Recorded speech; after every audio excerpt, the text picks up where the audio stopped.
आणि सध्या आपण जो विषय घेतलेला आहे तो म्हणजे मानसिक सुख म्हणजे शांती सुख, मनशांती. साध्या शब्दात म्हणजे मनशांती. जगामध्ये प्रत्येक माणसाला मनशांती पाहिजे असते आणि ही मनशांती जर मिळाली नाही तर त्याला आपल्याला जे पाहिजे ते मिळालं नाही ही भावना सतत टोचत राहते, सतत टोचत राहते. आणि म्हणून ही मनशांती मिळविण्याचा जो मार्ग आहे तो मार्गच लोकांना ठाऊक नाही. गंमत अशी आहे की मनशांती मिळविण्याचा जो मार्ग आहे तो मार्गच लोकांना ठाऊक नाही. आणि त्याचा परिणाम असा झालेला आहे की त्या मार्ग न कळल्यामुळे मार्गक्रमण करता येत नाही. मार्गक्रमण करता येत नाही म्हणून मार्गदर्शन नाही. मग शेवटी मार्गदर्शन ज्याला आपण म्हणतो की मार्गावरून गेल्यानंतर मग जे दर्शन होतं ते मार्गदर्शन. म्हणून तो मार्ग मिळणं हा एक महत्त्वाचा भाग आहे. आणि हा मार्ग ज्यावेळेला माणसाला मिळतो ना तेव्हा त्याच्या जीवनाचं साफल्य होतं. तुका म्हणे आता न मागे आणिक तुझे पायी सुख सर्व आहे असं म्हटलेलं आहे. इथे धन्यता झाली, कळलं की नाही. तुका म्हणे जन्मा आल्याचे सार्थक विठ्ठलाची एक देखील या असं म्हटलेलं आहे की जन्माला आल्याचं जे सार्थक ज्याला आपण म्हणतो ते आपल्याला तेव्हाच होतं की ज्या वेळेला आपल्याला जे पाहिजे ते मिळतं त्यावेळेला. आणि म्हणून आपल्याला काय पाहिजे आहे हे आपण अगोदर ठरवलं पाहिजे. आज गंमत अशी झालेली आहे आपल्याला काय पाहिजे हेच आपल्याला ठाऊक नाही. आणि सर्वसाधारण लोकांना जे विचारते म्हणजे आम्हाला पैसा पाहिजे. पैसा का पाहिजे तर पैशाने सगळं विकत मिळतं, पैशाने सर्व विकत मिळतं म्हणून पैसा पाहिजे. पण पैसा मिळाल्यानंतर मनशांती मिळाली का तर नाही. कारण का पैशाचा आणि मनशांतीचा काही संबंधच नाही.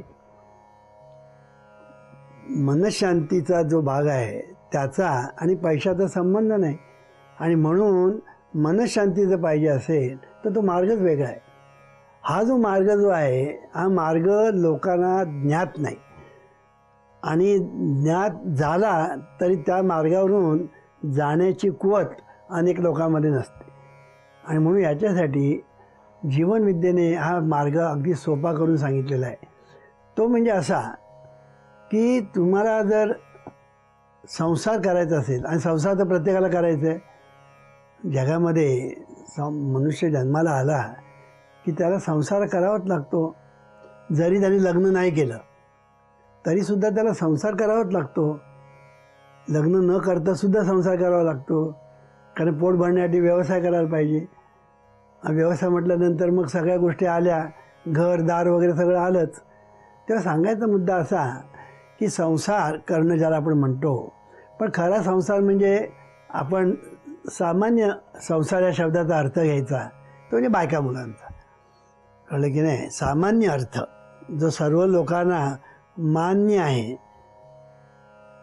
माहीत आहे असा शब्द म्हणजे बायका मुलांचा संसार.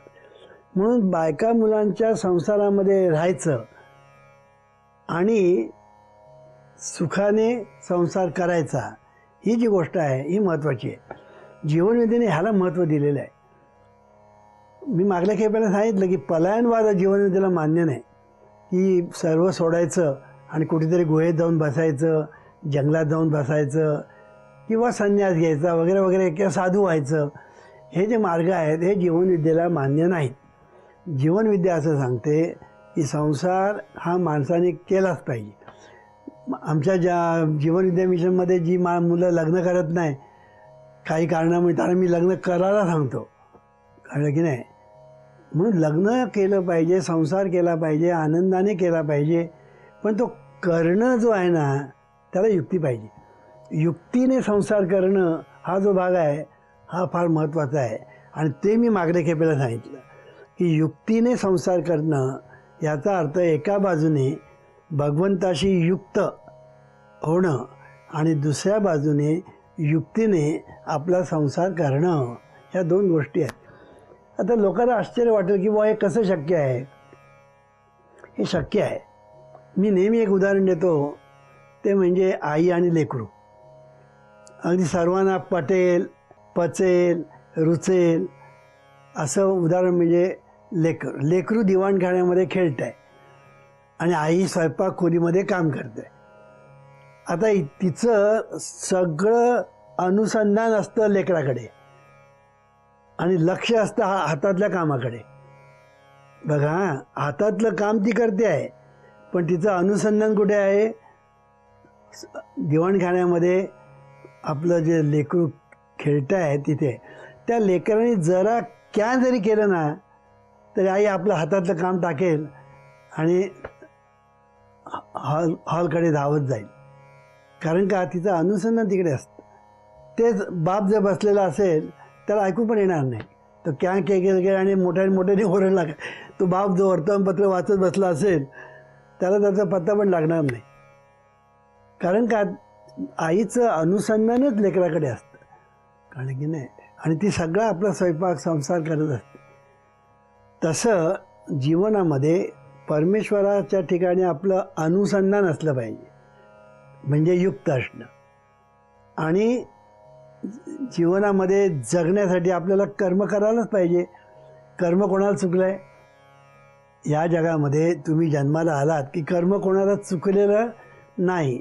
चुकवण्याचा जर प्रयत्न केला तर निसर्ग देवता पाठीवर एक बडगा मारेल आणि त्याला चुकवताच देणार नाही, कळलं की नाही? शेवटी पोट आहे ना, पोट भरण्यासाठी तरी त्याला उठायला पाहिजे, भीक मागण्यासाठी तरी उठायला पाहिजे, कळलं की नाही? तर सांगायचा मुद्दा असा की शेवटी जीवनामध्ये एक गोष्ट लक्षात ठेवली पाहिजे, कर्म कोणाला चुकलेलं नाही. कर्म हे केलंच पाहिजे. मग ते कसं केलं पाहिजे ते मी मागल्या केव्हा सांगितलं होतं. ते आनंदाने केलं पाहिजे, कर्तव्य बुद्धीने केलं पाहिजे, प्रामाणिकपणे केलं पाहिजे. अशा तऱ्हेने जो कर्म करतो ना त्या कर्मातून त्याला एक आपला जो संसार जो आहे तो सुखाचा करण्याची युक्ती सापडते.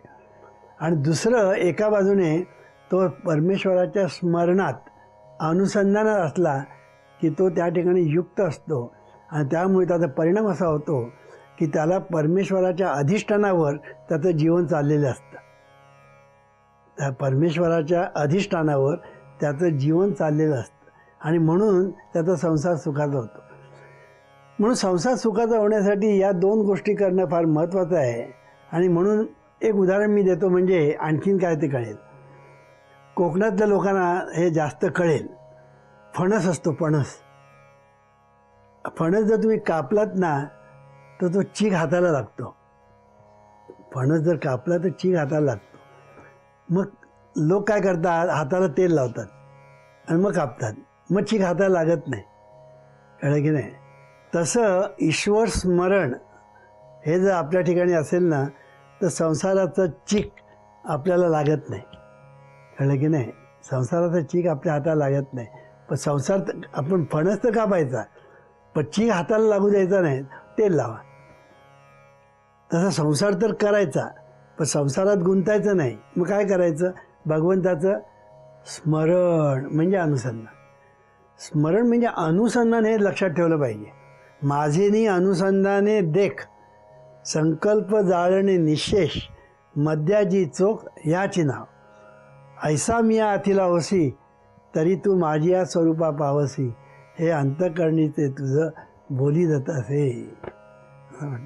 अनुसंधान, कळले की नाही? आता अनुसंधान म्हटल्यानंतर अनुसंधान कशाचं? परमेश्वराचं, कळले की नाही? जे जे भेटे भूत ते ते जाणीजे भगवंत. आता अनुसंधान करायला कुठे जायला पाहिजे?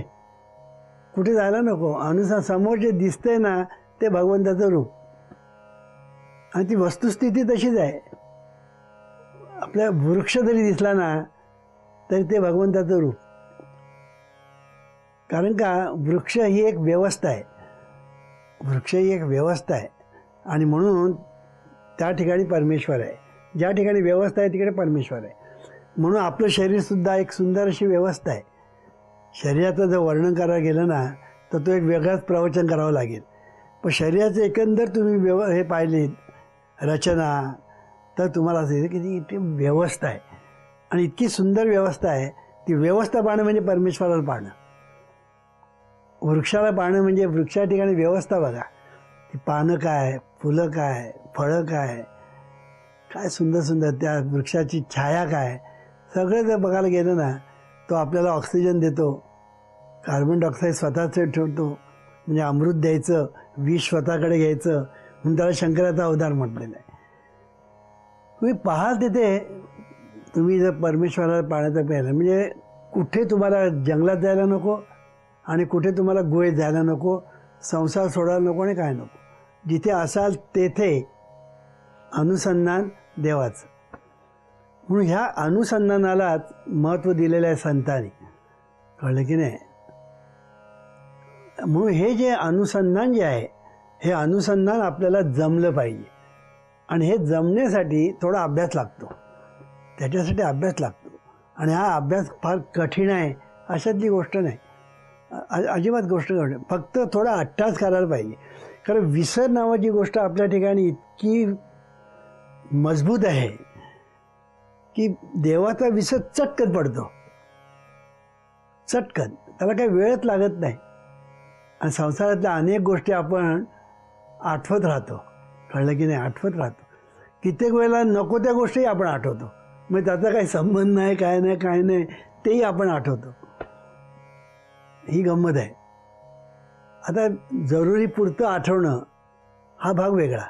बघ, मार्केटमध्ये जायचं, भाजीपाला आणायचं, एवढं बस झालं. पण त्याच्यावर पुष्कळ लोक चरबी जे करतात, त्याची काय गरज आहे? जा आणि भाजी आण, झालं. सांगायचा मुद्दा असा की अनुसंधान ज्याला असं म्हणतात ते फार महत्त्वाचं आहे. आणि अनुसंधानाच्या बाबतीमध्ये मी एक उदाहरण दिलं होतं की बायका एका घागरीवर दुसरी घागर, दुसऱ्या घागरवर तिसरी घागर, आणि एक घागर खाकेमध्ये, अशा तऱ्हेने ज्यावेळेला पाणी भरतात आणि पाणी भरून घरी येतात त्या घागरी घेऊन, तेव्हा त्यांचं सगळं अनुसंधान त्या घागरीकडे असतं. सगळं अनुसंधान घागरीकडे असतं. आणि हातवारे करणं, रस्त्यात चालणं, खड्डे आले तर ते टाळणं, समोर म्हशी आले, रेड्या आले तर त्यांना बाजूने जाणं, ह्या सगळ्या गोष्टी ते करत असतात.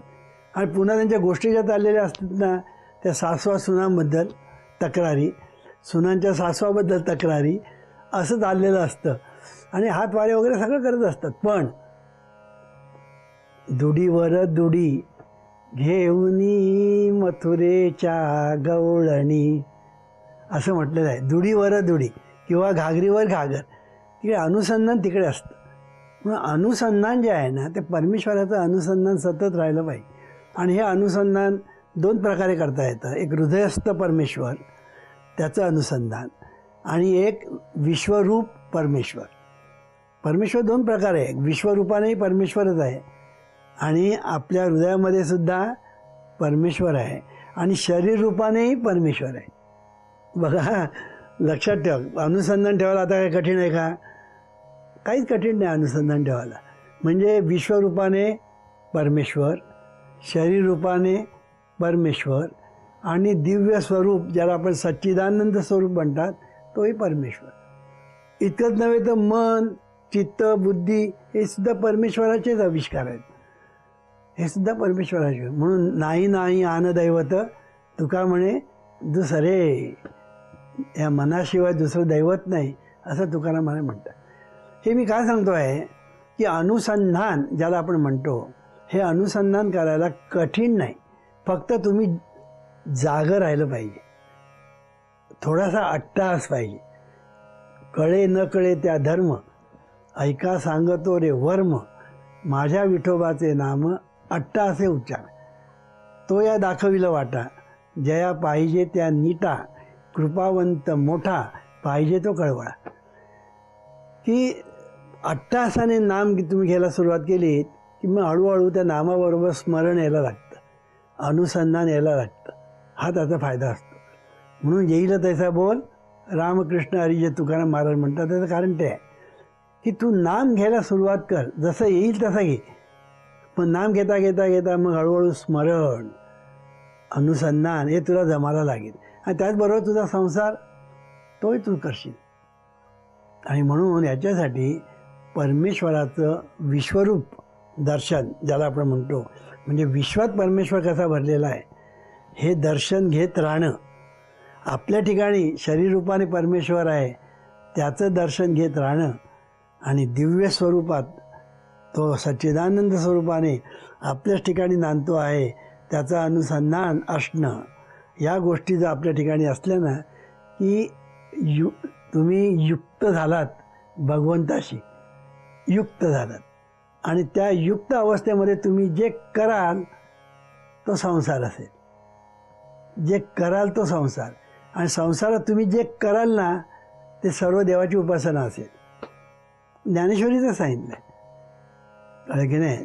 देवाच्या अनुसंधानामध्ये तुम्ही जे कराल ती पूजा, तुम्ही जे पाहाल ते दर्शन, तुम्ही जे ऐकाल ते श्रवण, तुम्ही जे बोलाल ते भजन किंवा स्तवन, तुम्ही जे हाताने जे कराल ती पूजा, पायाने कराल ती प्रदक्षिणा, आणि झोपलात ना समाधी.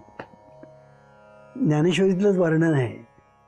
मी हे का सांगतो आहे की देवाच्या अनुसंधानामध्ये तुम्ही ह्या गोष्टी जेव्हा करता तेव्हा तुम्ही जे काही करता ना ते सगळं पूजा, उपासना, आराधना हे सगळं त्याच्यामध्ये आलं. त्याच्यासाठी वेगळं काही करायलाच नको. आपण ऑफिसमध्ये जाऊन काम करतो, उपासना आहे ही. उपासना म्हणून काम करणं आणि काम पोट भरण्यासाठी काम करणं या दोन गोष्टी भिन्न आहेत. कळलं की नाही. आपण ऑफिसमध्ये जाऊन जेव्हा काम करतो तेव्हा आपण लोकांची सेवा करत असतो आणि लोकांच्यामध्ये परमेश्वरच आहे, लोकरूपाने परमेश्वरच आहे. जन नव्हे जनार्दन असं म्हटलेलं आहे. जन नव्हे जनार्दन, विश्व नव्हे विश्वंभर असं म्हटलेलं आहे. कळलं की नाही. तर अशा तऱ्हेने जेव्हा तुम्ही लोकांसाठी काम करता तेव्हा ते लोकांसाठी नसतं, ती परमेश्वराची सेवाच असते आणि त्याचं फळ मिळाल्याशिवाय राहत नाही. ती आराधना आहे, ती उपासना आहे. म्हणून love work honestly, that is worship of God, that is worship of God असं आपण लक्षात ठेवलं पाहिजे. आणि म्हणून काम करताना त्याला इलाजच नाही, काम केलंच पाहिजे. म्हणून काम करताना ते देवाच्या अनुसंधानात करणं आणि देवाच्या विसरात करणं या दोन गोष्टी भिन्न आहेत. म्हणून जीवन जगणं, तुम्हाला जर संसारात गुंतायचं नसेल का, शेवटी संसार वाईट नाही, संसारात गुंतणं वाईट. कळलं की नाही. संसार वाईट नाही, संसारात गुंतणं वाईट. म्हणून युक्तीने जर तुम्ही संसार केला तो मी गुंतत नाही. आम्ही लहानपणी पतंग उडवत होतो, आम्ही लहानपणी पतंग उडवत होतो. पतंग उडवण्याची मला फार आवड. कळलं की नाही.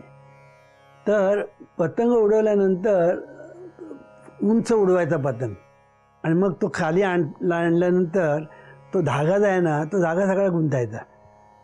गुंतायचा का ते आम्हाला बरेच दिवस कळेना. हा धागा गुंतो का हे आम्हाला बरेच दिवस कळेना. कळलं की नाही. याचं गुंतायचं कारण का, तर तो धागा जो पडलेला असतो ना त्या डाव्या बाजूने जर आम्ही तो धागा ओढला ना आणि गुंडाळायला सुरुवात केली की तो गुंतो, आणि उजव्या बाजूने जर ओढला ना तर तो गुंतत नाही, सरळ तो गुंडाळला जातो. हे साधं युक्ती आम्हाला बरेच दिवसांनी कळली. ते संसार असं आहे, जन्म जेव्हा जातो ना तेव्हा शहाणपण येतं. कळलं की नाही. म्हणून माझं एक अमृतविचार आहे, माणसाला शहाणपण म्हातारपणी येतं. कळलं की नाही. तोपर्यंत हा मूर्खपणाच करत असतो. कळलं की नाही. तर सांगायचा मुद्दा असा, ती युक्ती आहे. उजव्या बाजूने तू जर धागा गुंडाळशील ना तुझा धागा सहज गुंडाळला जाईल, आणि डाव्या बाजूने जर तू ओढशील तर तो गुंतत जाईल. युक्ती आहे, इथे युक्तीच आहे. सगळीकडे युक्ती आहे. कळलं की नाही. जीवनामध्ये युक्तीशिवाय काहीच नाही. जो युक्तीने काम करतो ना त्याला श्रमही कमी होतात, कष्ट कमी होतात, त्याचा वेळ कमी लागतो, आणि म्हणून युक्तीने काम केलं पाहिजे. तर सांगायचा मुद्दा असा, संसार करायलाच पाहिजे, संसार करायलाच पाहिजे, पण संसारात गुंता कामा नये हे जीवनविद्या आवर्जून सांगते. संसारात न गुंतणं हे महत्त्वाचं आहे. म्हणून गुंतलो होतो अर्जुन गुणे, मुक्त झालो तुझेपणे, असं म्हटलेलं आहे. आता अर्जुन गुंतला होता. कशात गुंतला होता? अर्जुन पण गुंतलो होतो अर्जुन गुणे, अर्जुन पण ज्याला म्हणतात त्याच्यात तो गुंतला होता. हे सगळे माझे समोर आहेत ना, हे माझे नातेवाईक आहेत, ते माझे भाऊ आहेत, ते माझे गुरु आहेत, ते माझे अमुक आहेत, ते माझे तमुक आहेत. आता युद्धामध्ये मी यांना मारू कसं? अरे तू युद्ध करायला आलेला आहेस, तुला अगोदर अक्कल नव्हती आणि तिथे आल्यानंतर तू म्हणतो मी यांना मारू कसं? म्हणून भगवंतही चिडले. भगवंतसुद्धा चिडले. चिडले कशावरून? ते बोलेत ना. बघा पहिला अध्याय जो आहे ना, त्या अध्यायामध्ये अर्जुन बोलतोय कृष्ण हून आहे आणि चून आहे, हून आहे आणि चून आहे. शेवटी अर्जुन चपापला. अर्जुनाला कळलं की भगवंत रागावले आहेत. मग त्याने काय केलं? शिष्यस्तेहम शादिमाम त्वाम प्रपन्नम, लोटांगण घातलं. मी बाबा तुझा शिष्य आहे, तू माझा गुरु आहे, मला तू मार्गदर्शन कर. असं जेव्हा तो म्हणाला अर्जुन, तेव्हा भगवान वाच. तोपर्यंत भगवान वाच नाही. भगवान गप्प बसले. तिसरा रागाने बसले. कळलं की नाही? तर गुंतला. तू काय हे माझं कर. अरे तुझं काय आहे जगात? तुझं आहे काय या जगात? तुझं काहीच नाही. हे शरीर तू म्हणतोस ना, हे सुद्धा तुझं नाही आहे. या शरीरावर ताबा आहे तुझा? या शरीराचा ताबा आहे का? मग ताप काय येतो?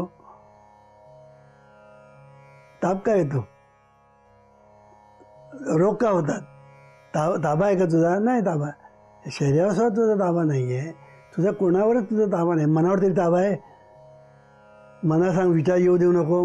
विचार आल्याशिवाय राहत नाही. कशावर तुझा ताबा आहे मला सांग ना. मग ह्याचा अर्थ काय? याचा अर्थ असा की हे जे चाललेलं जे आहे ना, त्याच्या पाठीमागे भगवंताची जी सत्ता आहे त्याचं स्मरण पाहिजे. चाले हे शरीर कोणाची आहे सत्ते, कोण बोलविते हरिविण, देखवी ऐकवी एक नारायण, तयाचे भजन चुकू नका. माणसाची देव चालवी अहंता, मीच एक करता म्हणून या. वृक्षाचे पान हाले त्याची सत्ता, राहिली अहंता मग कोठे. तुका म्हणे विठो भरला सवाई, तया उणे काही चराचरी. हे स्मरण म्हणजे संसारात न गुंतणं. संसारात न गुंतणं म्हणजे ह्याला म्हणतात. तुझं स्मरण हे पाहिजे की वृक्षाचेही पान हाले त्याची सत्ता, राहिली अहंता मग कुठे. आणि म्हणून त्याच्या सत्तेने सर्व चाललेलं आहे. या स्मरणात जीवन जगणं हे महत्त्वाचं आहे आणि संसार करणं हे महत्त्वाचं आहे. आणि असं जेव्हा आपण करतो त्या संसारामध्ये आपण गुंतत नाही. आता संसारात गुंतायचं की न गुंतायचं हे तू ठरव, कारण तूच आहेस तुझ्या जीवनाचा शिल्पकार.